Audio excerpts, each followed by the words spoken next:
Hello and welcome back to episode 5 of Neuroblast Radio, Pain on the Brain.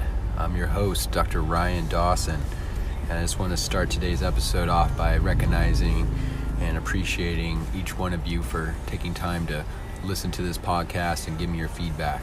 So thank you, and I really appreciate your all support and for tuning in.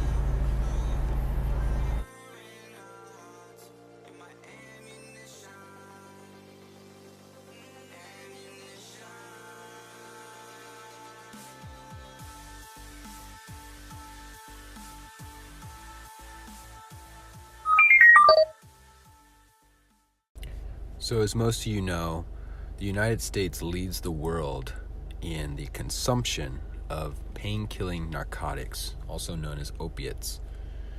They are a derivative from the opium plant and very similarly in chemical structure to heroin. And so how do these things not only play a role in our daily life, but are inhibiting our society and our world from growing into the best version of itself? And I think before we even ask all of those deeper questions, because this is a topic that goes way beyond just the actual pain stimulus or the trauma that comes with pain to start the pain cycle, it goes way deeper than that.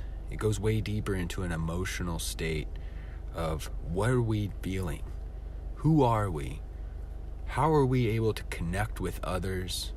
And how does our ability to communicate how we're feeling with other people play a role in this whole spiel? So, as most of you know, we are in an opioid epidemic. And whenever we look at the statistics, we can see that the United States, though it only is made up of about 300 million people, consumes 80% of the world's narcotics for pain-killing drugs, opioids, prescription painkillers. Now, these are way overprescribed, and whenever we look at where this comes from, why does this happen, we have to start with just describing what is pain. So we're going to dive right in today, and we're going to nip this in the butt, because there's no reason at all why we should be leading the world not only in the consumption of pain-killing narcotics, but in so many other categories regarding health and or the loss of health. So things like autoimmune diseases, cancer, diabetes, cardiovascular disease. Where are the underlying problems, and why in a country that's a beautiful place like this, with so much opportunity, with so much around us to connect with, why are we leading the world in the consumption of these pain-killing drugs? Well, let's just start with describing what is pain and where does it come from. How do opioids work on the brain and the nervous system? How is the physical and emotional feelings of pain connected? What's the neuroanatomy and the physiology of pain? And how do features such as stress affect pain? Psychological wellness and well-being has a huge role on pain. And so we have to recognize these things before we can ever step out and escape from these chains that is the opioid epidemic that's been controlling our world. And for about the last 100 years, right around the same time that D.D. Palmer developed chiropractic, were we introducing things like morphine into the medical community, that, and at that time, morphine was looked at as a wonder drug because we did not know the long-term effects it would have on that person's emotional state, how it is directly associated with depression, and why is that? I mean, yeah, it's great for relieving the pain. But what does that mean whenever we block our body's innate stress signal? Pain is our body's way of communicating with us. It's almost like a vital sign. If we did not feel pain, we probably wouldn't be able to do anything. We wouldn't be able to feel anything. Pain is the way in which we base a lot of our perceptions off of. So, pain starts with a traumatic injury, correct? Like, we have different things that happen to us, whether that's an emotional trauma or a physical trauma. And say you are in the kitchen and you are cutting carrots on the cutting board, and you accidentally cut open a piece of your finger while slicing through a carrot. Whenever that happens, there's immune cells around that area, around all these cells and around pretty much every cell in your body, that release what's called prostaglandins. Now, these prostaglandins are little tiny chemicals that, when they release, they signal for more inflammation. They signal for more prostaglandins to come in there. And basically, what happens is these little molecules end up acting on our free nerve endings. Now, we have free nerve endings all over our body, all over our skin. We also have nerve endings inside of our body into the viscera and our organs that can tell us, hey, my stomach hurts. Or, hey, my bladder, my kidney hurts. So pain is a way for us to know, hey, it might be time to eat. Or, hey, I need to drink some water. My kidneys are dried out. Being in touch, being in tune with our body is the only way that we're going to be able to step out of this opioid epidemic. Now, when these traumatic injuries happen and prostaglandins are released, those little chemicals go and act on what's called nociceptors. These are little receptors that are there to tell our body when it's in pain. And we have two different types of receptors and neurons that are associated with these free nerve endings. We have A and C. So A fibers are going to display fast pain, like sharp. They're really big in diameter, and whenever we have a sharp pain, these are the fibers that send it shooting up to the brain. Now, the C fibers are more for the slow, dull, achy, throbby pain. There's multiple types of pain. There might be a burning sensation. So, we have to look and see where this is coming from, which fibers are involved, and to understand exactly where these things are coming from, we have to realize that it's all a part of a natural process in our body. Pain is a natural thing. And so, when the prostaglandins are released, this releases different inflammatory chemicals called cytokines.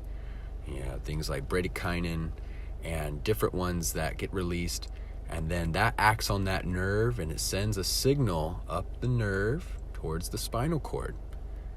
And once it gets into the spinal cord, there's a little area called the rex lamina, and it enters into this lamina in the dorsal horn of the spinal cord, and it causes a release of what's called substance P, which then acts on the neuron inside your spinal cord and relays a signal up your spinal cord after it decussates. So it actually crosses. So whenever you feel your hand get hurt when you cut it on the right side, it actually goes up and crosses the spinal cord and goes onto the left side of your somatosensory cortex. So on its way up, it has to go through what's called the spinothalamic tract. Everything coming through the body has to go through the thalamus, and then the thalamus will then relay it to the cortex. We also have the spinoreticular tract. So these are very important tracts, and they are what's called ascending tracts because they go up towards the brain. And as this pain signal is being sent up towards the brain, it works its way through the pons and the medulla and all the way up into the thalamus. And then the thalamus will send it to the somatosensory cortex, which is located, for those that are interested in neuroanatomy, posterior to the central sulcus of the brain. And then we have this perception of pain. Ow, that cut hurt. But over time, that pain starts to kind of go away, doesn't it? The body starts to heal itself. The immune cells start to regulate itself better. But how does that happen? Well, there's also a descending tract. There's descending tracts that begin in the paraaqueductal gray area. And what this is a area that is in the brainstem. There's also the raphe nucleus in the brainstem. And these start a descending tract. Those neurons there start a descending tract back down to the same level where that substance P was being released and inhibits them. Therefore, you can no longer feel the pain. And which neurotransmitters are being released out of the paraaqueductal gray area and out of this raphe nucleus? Well, we have serotonin, which we know serotonin helps regulate mood. 90% of all serotonin is released in the gut and created and made in the gut. But it plays a crucial role in so many different applications of our nervous system. Not just our mood, not just our outlook, but it also plays a role in our ability to downregulate and inhibit pain. So, of course, being serotonin, if it's helping regulate pain and our mood, how can pain not have an overlapping connection with our outlook? And things like depression, things like addiction, they are ran by the exact same neurotransmitters. Our body is an amazing machine, but a lot of these neurotransmitters overlap. They have multiple processes. And so serotonin gets released out of the paraaqueductal gray area and stimulates this neuron that goes all the way down the spinal cord to the level of your hand in the cervical spine. Or if it's in your low back, and if the pain was in your foot, say you stubbed your toe, then it's going to go all the way down to the low back and to the lumbar spine. So these tracts go all the way up and down. And as that inhibition takes place in the spinal cord, then that allows the immune cells to catch up. And then these prostaglandins kind of start to downregulate. It's a negative feedback loop. So as it has no more signal from the spinal cord, from the nervous system, from the brain, it will then start to regulate itself. Less inflammation in the area, less bleeding, and we can send in different types of blood clotting factors that help kind of close that cut, and the body begins to heal itself. Now, non-steroidal anti-inflammatory drugs such as ibuprofen and Advil, they act on this enzyme called the COX-2 enzyme, the COX pathway. And this actually downregulates the ability for those prostaglandins to release inflammatory cytokines. And so whenever those are releasing, that is our body's way of communicating with us. If we're constantly taking ibuprofen every day, we're actually inhibiting our body's way of communicating with itself. When people get things like epidurals or cortisone injections in their spine, those injections are acting on those neurons that are releasing substance P in the dorsal horn of the spinal cord. That is also where a lot of these neurons are being affected whenever we take things like opioids, such as hydrocodone, Vicodin, fentanyl, morphine. These are powerful, powerful drugs that, if taken in the wrong way or for too much time, because of that neurotransmitter serotonin's ability in the brainstem to regulate so many functions, well, what else happens? What are the other functions? Well, we look at things like our ability to breathe, for our heart to beat. These are autonomic functions that come from the brainstem itself. So when we have a dysregulation in the communication between neurons because of these opioids, then that can result in a downregulation of our own breathing centers inside of the brainstem. And that's what happens, especially when we mix in alcohol. We have all these overdose deaths from opioids, and it comes because people go into respiratory failure.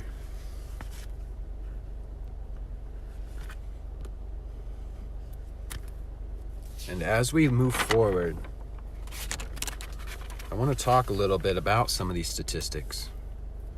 So in 2016, 214 million opioid pain prescriptions. 214 million prescriptions. That's 1 in 5 people that year were prescribed opioids. So about 67% of people visiting their medical doctor received an opioid prescription. So over 40% of all opioid overdoses were from prescription drugs. Over 40%. Now this is medicine. It baffles me. It baffles me that we've let it get this bad.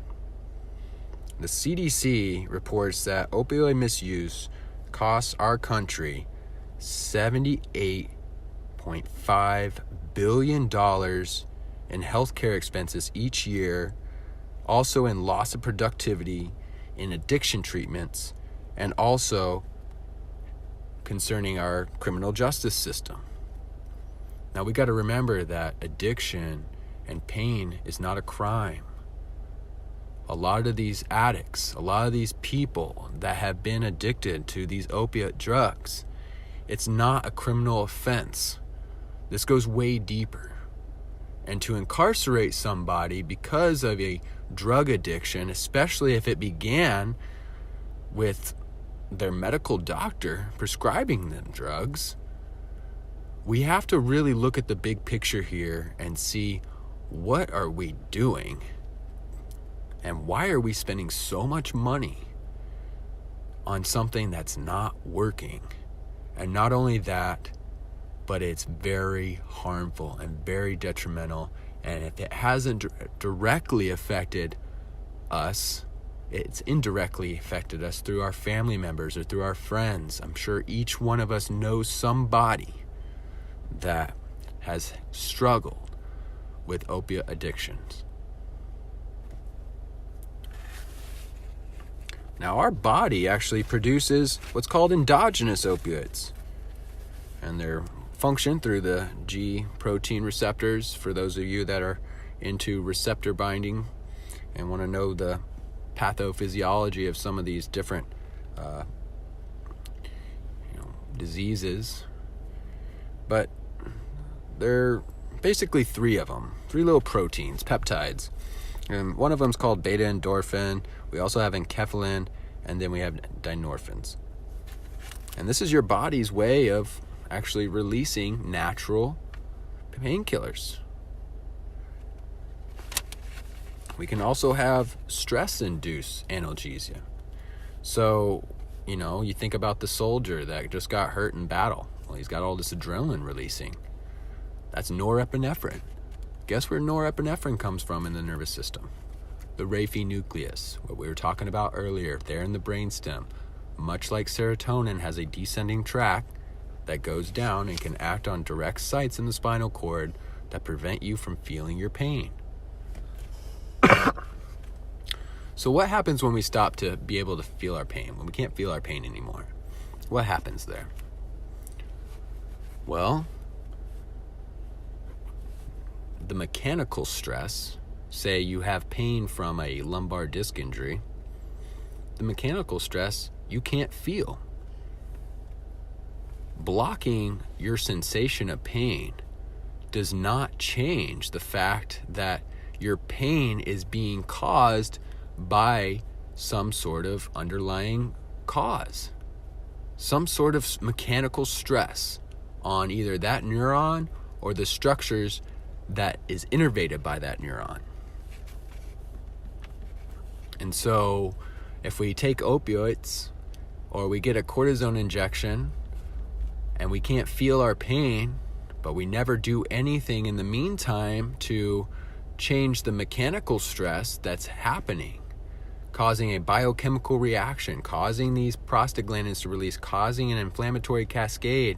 If we're just treating the downstream symptoms, once those painkillers and those cortisone injections and all these things wear off, what are we left with?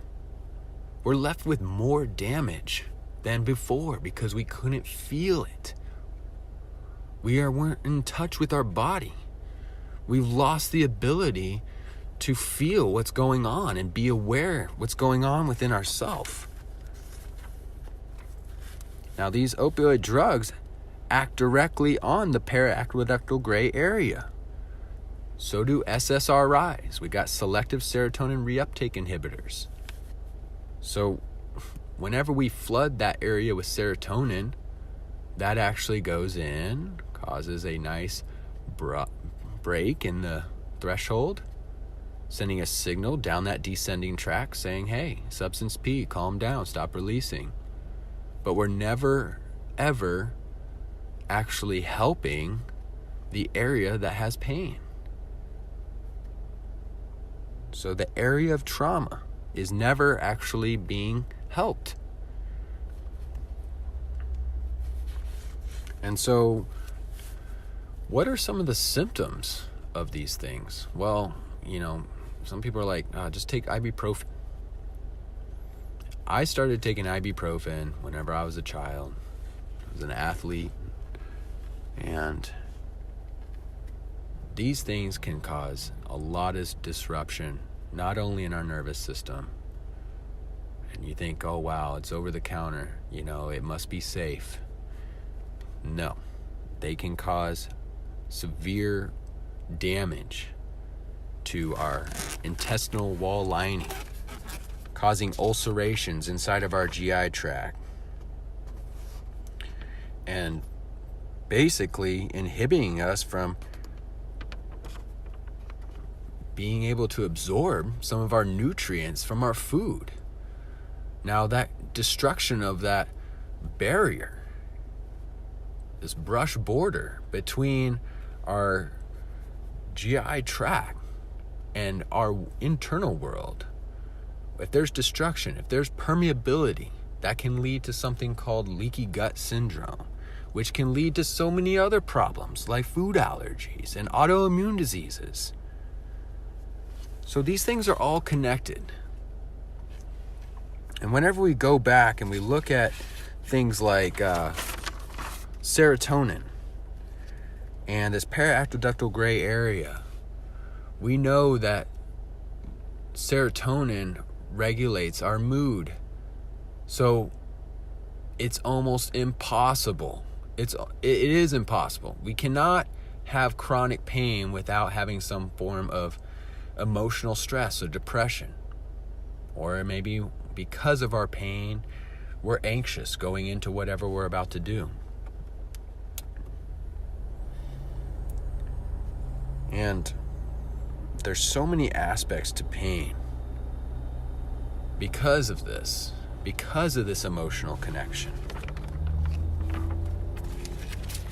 And so, looking at it through a new lens and understanding that when we take opioids, when we take non-steroidal anti-inflammatory drugs, we're not getting down to the root cause of the problem.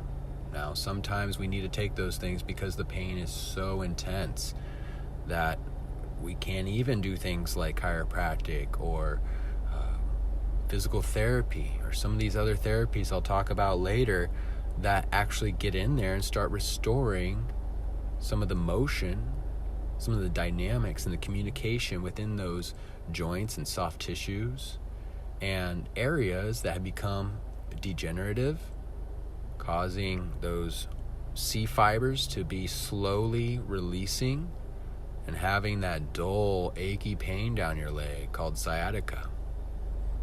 Now, that nerve goes all the way down your leg to your feet on both sides. And you have that dull, achy pain going down your leg. Now, is that pain in your leg? No, of course not. That is actually can be coming from your lumbar spine being degenerative and putting pressure on your nerve, causing what's called radicular pain or referred pain down your leg. We can also have muscular adhesions, such as piriformis syndrome, that whenever we compress that nerve, that can cause the same type of symptom. So we also have to check not only the muscles, not only the vertebrae, but we have to check the entire track of that nerve and make sure that we are not putting pressure on the system. And so, what do we have to do? What do we have to do to project ourselves and our society into a more beautiful life and future? Because as I said before, there's so much overlap in these neurotransmitters. And whenever we look at some of the different options for alternative treatments to opioids, it's staggering when we look at the statistics. And it says 94% of people receiving chiropractic care had a 30% reduction in their low back pain within 4 weeks, as compared to a 56% with prescription pain narcotics. Isn't that interesting? Why would that be? Well, because we're actually using the body, those mechanoreceptors, stretching, moving, compression, and facilitating movement into that area actually causes the neuron to send signals to the brain and overrides that signal up the ascending track. So by moving, that's why like whenever you hit your arm on something and you rub it, right? You rub it. And when you rub it, you're sending more signals into your brain that override that pain signal. It's essentially the same thing when we're doing exercise, when we're doing chiropractic work. We're mechanically overstimulating the brain, overriding those signals, and creating a new pathway in which we can perceive our reality. And so, what do we have to do? Well, we have to remove the inflammatory cytokines in a natural way, starting with that initial reaction of those prostaglandins, not taking those non-steroidal anti-inflammatory drugs such as ibuprofen and Advil. Okay? There's other ways of doing it. We have to improve our nervous conduction and restore blood flow to that area so that we can get new healthy materials in there and start the healing process, not just blocking the pain signal. Those opioids do nothing to restore homeostasis, to restore blood flow, to help nervous conduction of the energies that we need in order to begin to heal. If anything, and what they've been shown to do is block that ability, therefore blocking our body's ability to heal, blocking the communication between our nervous system and our immune system, and having a direct correlation with depression. So the statistics don't lie. Not only has chiropractic and this exercise been shown to be more successful, but almost 90% of people that start with that treatment within 4 weeks are pain-free and do not ever need to go get a prescription pain reliever. So why do we do that? Why do we take a pill? Because it's convenient. It comes back to the discipline of that person. We can't rush through health. This is our life. This is our life. If we're not going to take the time for ourselves to be healthy, to really dive into our health, then how can we ever expect to feel our best if we're constantly putting ourselves on the back burner? If we're constantly just brushing it to the side with a narcotic or with an ibuprofen or with alcohol? How can we ever expect to be at our best for our loved ones, for our job, to manifest the life of our dreams? We can't. And this is not a story of bashing what's happened and just leaving it at that. I believe that everything that has happened in our society, everything that's happened to us individually, is all a part of a greater purpose for us to understand ourselves better and then adapt, improvise, and overcome and create a story of redemption that will then project us into the future, that will allow us to become this global planetary species that has the ability to communicate with each other and then flourishing our cultures, our arts, our sciences, and projecting our lives into the most beautiful state of bliss that is possible. But before we get there, we have to allow ourselves to get through this first phase, this relief phase, where a lot of us stay for so long, where we build these cycles up of taking prescriptions or addictive behaviors that don't serve us and never allow us to grow, and we just stay in that cycle. So what do we have to do? Well, we have to keep pushing. We have to keep pushing through that until we get into a correctional phase where we can actually correct the problem. So doing things like exercise, chiropractic, and breath work and yoga, proper diet. It's not just having a diet for 2 weeks and saying, oh man, why did that not work? I better go back to taking my painkillers because it's just too much. You got to give your body a chance. You got to give your mind a chance to recalibrate and upgrade. Now it's going to hurt. It's going to hurt more than it's ever hurt before. But it's so much better once you make it through that. And you see the sunshine. And you see that light coming through, and it pierces and it beams right into your heart. and you know that you did everything you could to not only get out of that situation, but to rebuild your life. I think it was J.R. Tolkien that said, rock bottom became the foundation in which I built my entire life on. And I may not have quoted that perfectly, but it makes sense.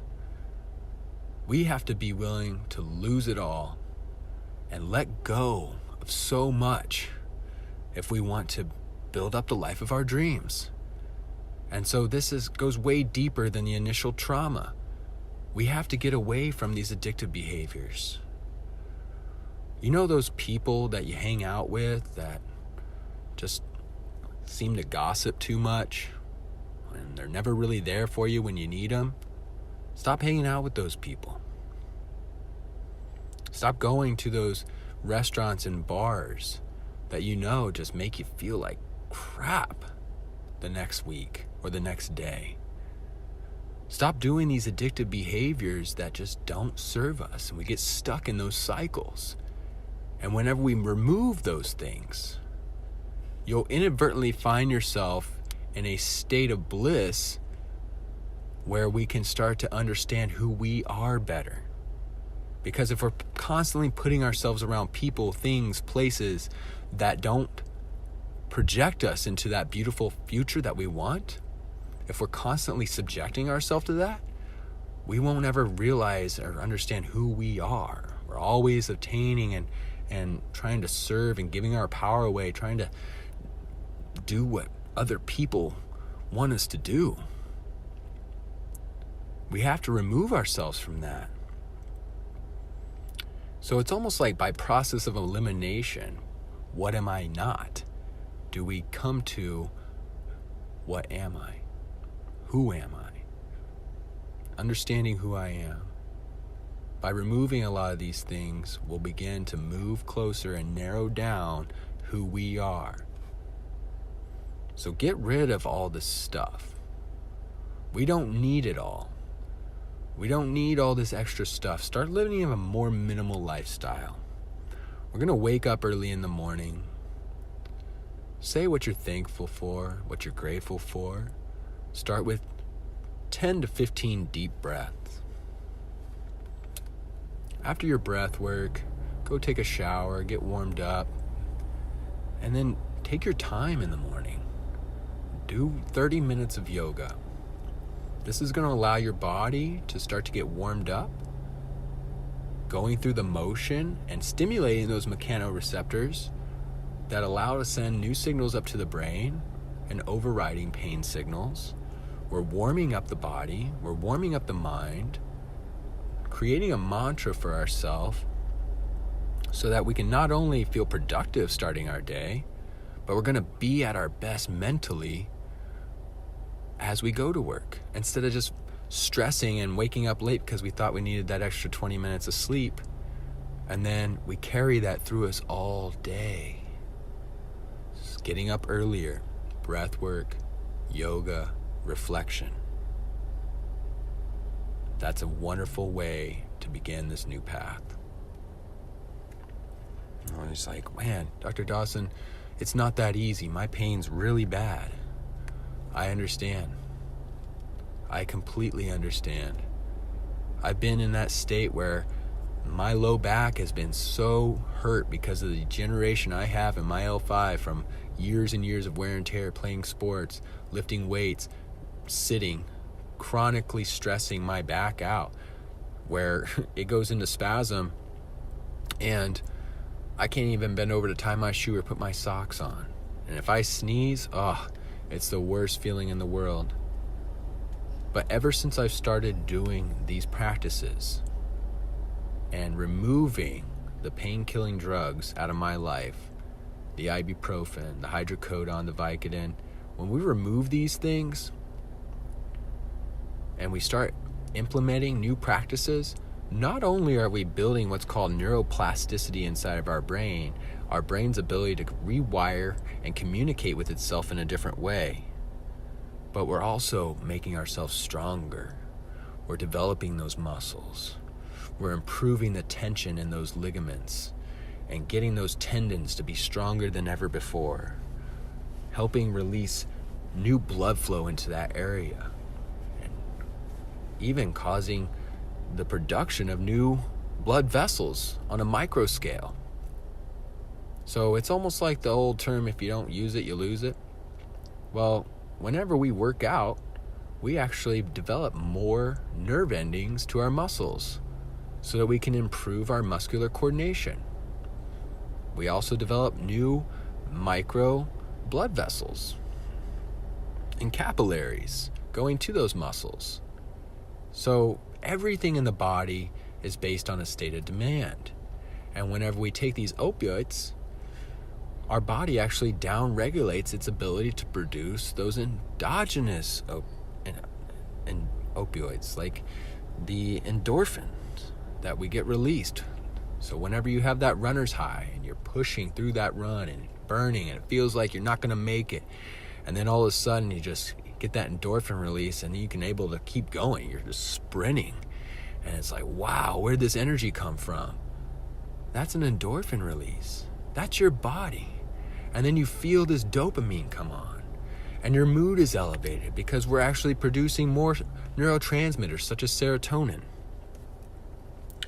And so having this morning mantra, doing the exercises, and then having a plan with your chiropractor on how you can take pressure off of your nervous system and take pressure off of the spine so that these areas that have become degenerative or overstimulated or dysregulated can begin to communicate and heal themselves again. The only way that the brain can communicate with your hand or your foot is through the spinal cord. So if we don't ever get our spines checked to make sure that it's moving the way it's supposed to, that those nerves are conducting their energies the way they're supposed to, we're never going to be at our best. You got to think, going to the chiropractor is kind of like going to the dentist, except your spinal cord's not in your teeth. We need to check and make sure that those energies going up and down those ascending and descending tracks are able to communicate not only the best they can, but well and symmetrical on both sides, so that our body can be in communication with itself whenever we're doing things like walking and sitting and running and driving. Being in communication.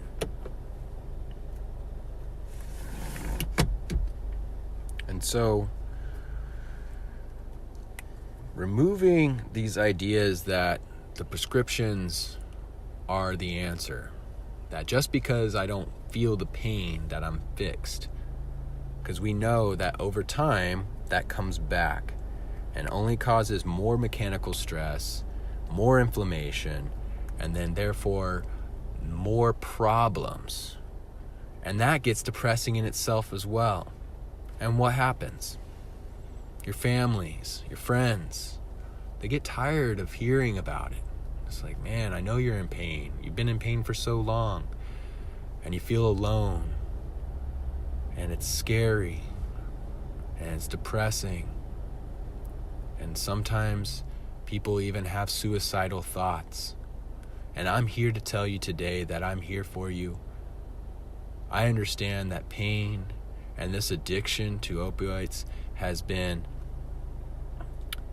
a part, and not just a part of our lives, but has taken a chokehold on our society.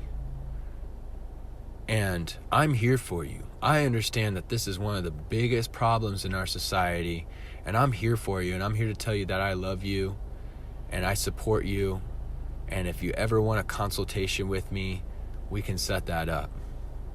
Because this is the way that we're going to project into a more beautiful future. We have to take care of each other. We have to communicate with each other. And we have to give credit where credit is due. You have to give yourself the chance to keep pushing, to keep going further than you ever thought was possible until you reach that prize.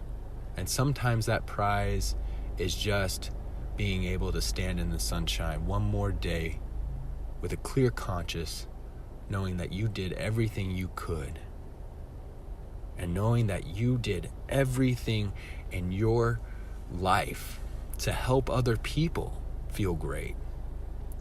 I think the meaning of life is to serve and to give not only our truth away, but our passion away, giving our abundance of knowledge about our own experience away to other people that can be communicated in a way to them and articulated in a way to them that will help us all connect and build a better world. It's kind of like all the neurons in our brain. Now, we have hundreds of billions, but it's not the number in which we have, but the number of connections that we make. So how many connections can one person make in this world? That's infinite. We can always connect in so many different ways. And with the advent of the internet, with social media, and just walking over and holding the door for somebody and raising your cheeks up by your ears and giving that big old smile that you all have and just letting that love out could be enough for that day, for that person, to allow them to have the encouragement that they need to keep pushing through their recovery. This is not something that we need to incarcerate people for. It's not something that we need to look down on somebody for. This is something that goes way deeper than that, into the foundation and structure of our social dynamics, and not only in our society, but in our families, and not only in our families, but within ourselves, and being able to get back to being disciplined and doing the routine that allows us to build new neural networks, neuroplasticity, taking new pathways, and begin to project ourselves in a more beautiful future. And we look at other therapies like cryotherapy and acupuncture and red light therapy and hyperbaric oxygen therapy. These are all great things that we can look into. And if you guys want to know more about those things, you can personal message me. We can also look into our diet, realizing that some of the foods, a lot of the foods, are not only low in nutrients, but they're pro-inflammatory. So they're actually causing our body to be in a pro-inflamed state, causing more prostaglandins to be running around our body. And then whenever we do have an injury or trauma, that just floods even more. So our body's in a prime state to be inflamed and pain. So there's different blood lab tests that we can look at, like the C-reactive protein test. This is a gross marker in the blood for systemic inflammation. There's different ways of looking at these things. And so we have to use a holistic approach. To only treat pain with an opioid is a single-dimensional way to look at the body, and it doesn't work.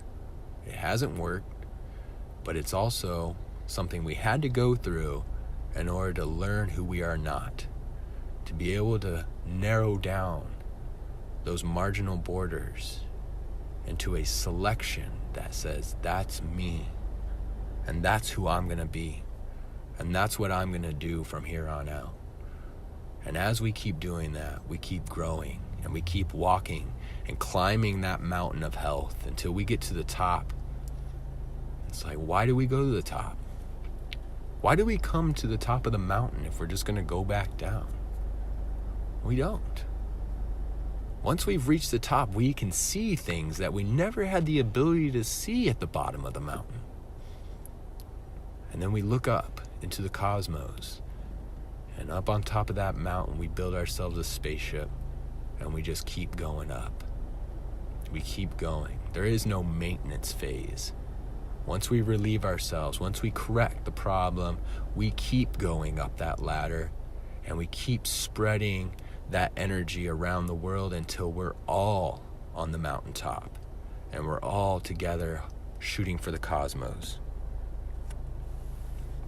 So some of these different diets, like the Mediterranean diet, ketogenic diet, are very good at reducing the body's inflammation. There's different things that are pain relieving in our foods. So when we look at a root, we can see that the turmeric root actually has a lot of anti-inflammatory benefits. It's also anti-cancerous, antioxidant.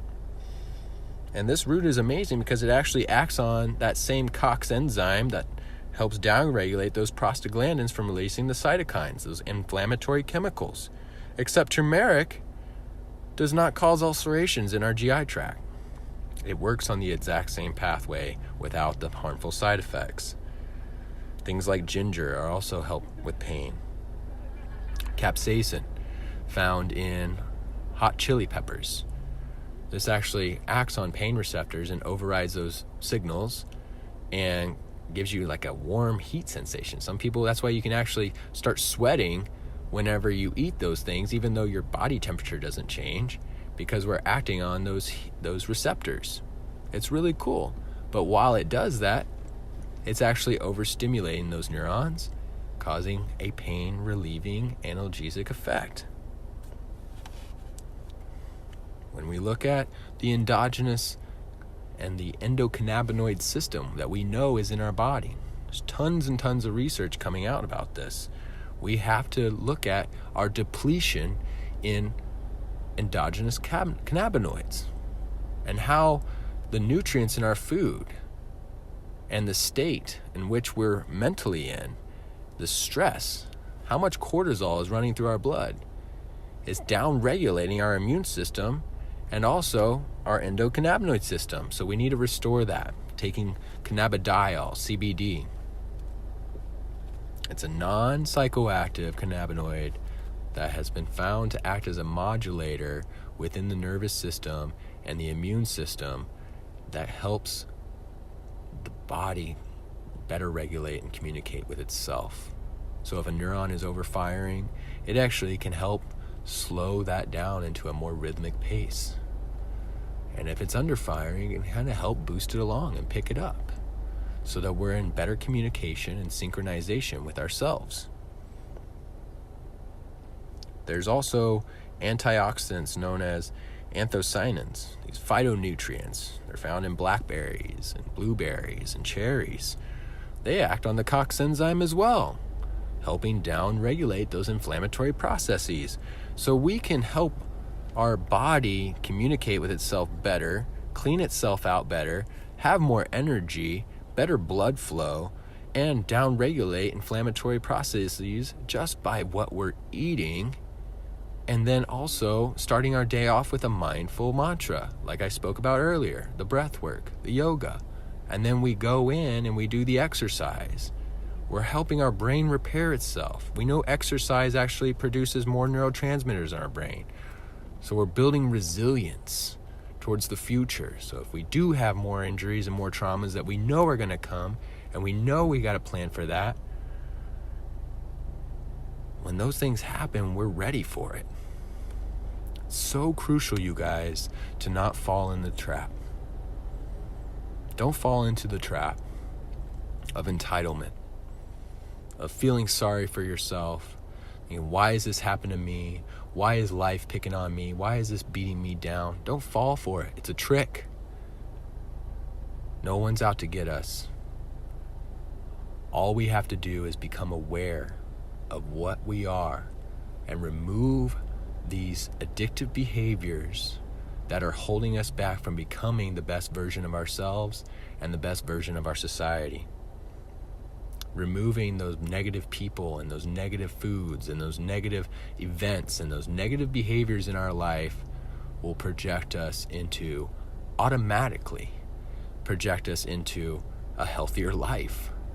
Just by simply staying away from those things, you're going to find yourself in places doing things with people, even if it's just with yourself, out in nature. Getting that sunlight, that vitamin D has actually been shown to not only help with pain relief, but it's highly anti-inflammatory. It doesn't even need a receptor. It goes straight to the nucleus and starts acting on the DNA itself, helping your body better regulate itself and down-regulating these pathways that are associated with pain and depression. It's impossible to not have depression with our pain. And so we look at the diet. We look at different ways to use the body to facilitate healing within the nervous system and therefore the mind. And there's a lot of new research coming out about psychedelics and psychotherapy. And why would a psychedelic help with pain? Well, because most psychedelics like psilocybin that I've talked about in previous episodes and lysergic acid has been found to act on the 5-hydroxytryptophan 2A receptors, so the 5-HT receptors, serotonin receptors. They act directly on those receptors and not only affect our ability to feel pain, it's not acting on the areas of the brain that promote pain through those signaling, like the periactive ductal gray area. What it's doing is helping take new pathways, opening up the hubs in the brain, allowing the brain to take new pathways and better communicate with itself. You got to think, our brain and our nervous system is kind of like a city with a lot of roads, right? You're driving through LA, and I'm driving on my way back to, LA from the desert. And whenever I get into Riverside, I start to hit a little traffic. And I can see above, when I'm looking out, that there's all this traffic lined up. Well, I can either sit in that traffic and take that old pathway and sit there and get frustrated at myself and just wait it out, or we can do something really cool and get out our phone and use what's called the Waze app. And the Waze app will actually help us take a new pathway so we can bypass all that. Something that we wouldn't be able to have done on our own. Something we wouldn't even know. I don't know every street in LA. How would I? That'd be impossible. So that doesn't mean that we can't have tools that help us take new pathways. It's not putting anything new in there. It's allowing the body to use what it already has in a new way. Having a new experience. And by acting on these 5-HT2A receptors, it changes our mood. It changes our outlook. It changes our perspective and allows us to grow and redeem ourselves. So as we move forward into the future, be aware of this. We also have new types of stem cell therapies.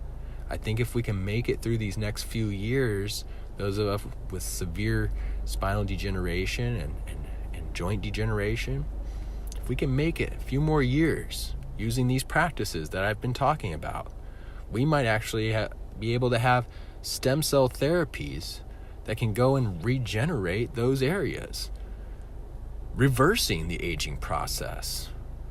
If you look at these surgeries today, look at an ACL surgery from somebody that had it done back in the 80s and the size of their scar on their knee. And then you go and look at somebody that had the ACL surgery done last week. You can't even see a scar. These arthroscopic surgeries are amazing. That's where we're going. Less invasive, more holistic, using our body's own stem cells, using our body's own innate intelligence to rebalance, rebuild homeostasis, regenerate, and reproduce into a more beautiful life for all of us, and creating a world of neuroplasticity and sustainability for all. I hope this helps answer some of the questions on what is pain and where does it come from, and how do opioids not only affect our body and our mind, but our society, and how we can help kind of change the distribution of that flow of money.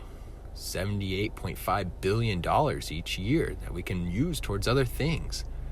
I like to think of money just as energy. That's all it is. It's a flow.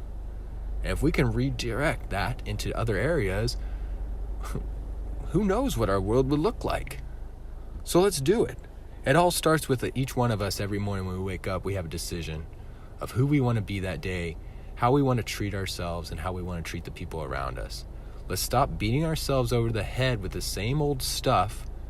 Start being kinder to ourselves, giving ourselves the legitimate reason to go out and do something.